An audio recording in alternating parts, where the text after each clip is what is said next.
Instinct is what they have, and appetite is what they have. And that is all that they have. They do not have a rational soul. They have no understanding of right and wrong.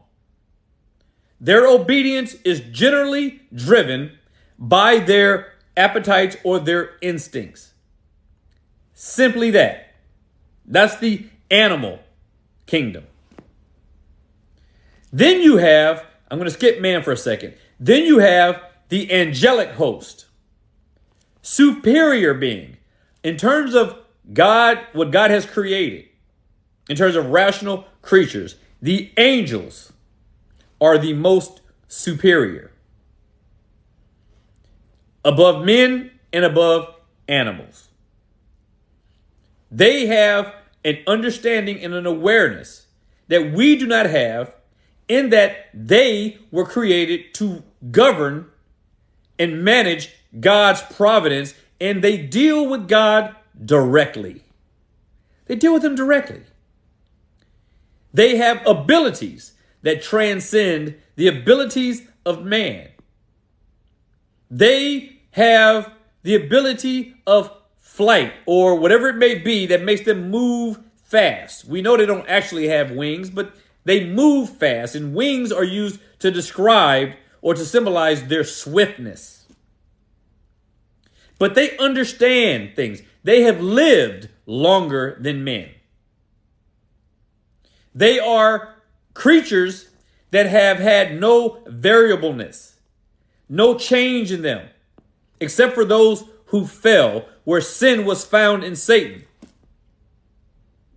But angels, for the most part, have a superiority over man in terms of abilities, in terms of capabilities, in terms of mental acumen. Angels are superior to men. Then you have man. Man is rational. Man is a rational creature. And of the three classes of God's created beings, being angels, men, and beasts, God chose to put the imprint of himself upon man.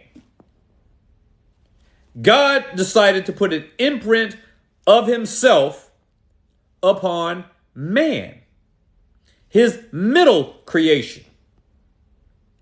It is said that men, when God created them, bore the image of God. Not the beasts of the field, not animals. They don't have the image of God.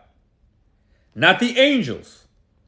Superior to man in almost all aspects, but they do not have the image of God. Even the good unfallen angels do not have the image of God. Only man has the image of God. Only man. Man was given a directive in the garden. Man was given a directive that he was required to obey if he were to maintain his uprightness and if he were to maintain his image-bearing ability, his rational aspects, his rational being. But when Adam disobeyed God, he gave up that image. He gave it up. There is something that became corrupted in his image-bearing nature. But he gave it up. And when man gave up what made him God-like,